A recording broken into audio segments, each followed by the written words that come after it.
नमस्कार, मी विद्या तुमचे सगळ्यांचे खूप खूप मनापासून स्वागत करते। नवरात्री स्पेशल देवीच्या नैवेद्यासाठी किंवा तुम्हाला उपवासाला खाण्यासाठी आज आपण रताळ्याची खीर करणार आहोत।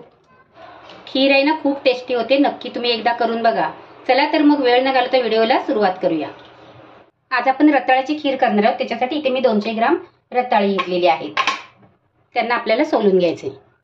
त्याचं आपल्याला असं साल काढून घ्यायचे।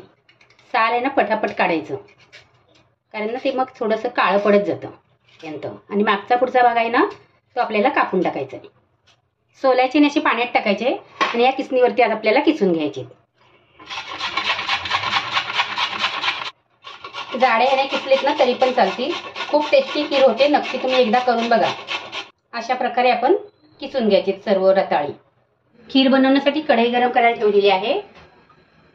3 चमचे इथे तूप घातलेलं आहे आणि त्याच्यामध्ये आपला हा रताळ्याचा किस घालायचा। एखादा मिनिटभर असं तुपावरती मी परतून घेतलेलं आहे। त्याच्यामध्ये आपल्याला दूध ओतायचं आहे। त्याच्यामध्ये मी इथे 1.5 लिटर असं दूध ओतलेलं आहे। अर्धा लिटरपेक्षा थोडं जास्तच ओतलेलं आहे। गॅस आहे तो मध्यम करायचा आणि अधूनमधून मिक्स करत याला आपल्याला शिजवून घ्यायचे आहे। गॅस लो टू मीडियम करायचा आणि अधूनमधून आपल्याला असं मिक्स करत जायचं। सारखं सारखं आपल्याला मिक्स करायची गरज नाही, तुम्ही दुसरं काम पण करू शकता। ही खीर होताना आपली खीर अर्धी शिजत आली ना की मी इथे 1 चमचा साबुदाणे आहेत ना, एक अर्धा तास भिजवून घातले होते, ते घालायचे आणि त्यांना मिक्स करून घ्यायचे। तुम्ही घट्ट पातळ तुम्हाला जशी पाहिजे ना त्या पद्धतीने तुम्ही करू शकता। 1 चमचा बदामचे काप, 1 चमचा काजूचे काप आणि 5 ते 6 मोठे चमचे साखर आहे। साखर तुमच्या आवडीप्रमाणे घालायची।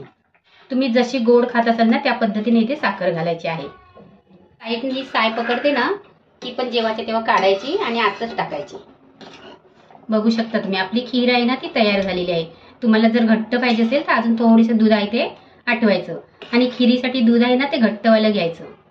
खूप टेस्टी लागते, नक्की तुम्ही एकदा करून बघा। थंड झाली ना की अजून ती घट्ट होते।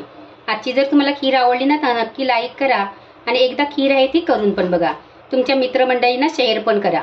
वरून ना हे पिस्त्याचे काप घालायचे, हे मी गार्निशिंगसाठी घालते, फोटो काढायसाठी। मी शिजतानाच घातले ना तरी पण चालेल। वेळात वेळ काढून तुम्ही माझी रेसिपी बघता त्याबद्दल मी तुमचे खूप खूप मनापासून आभार मानते। थँक्यू।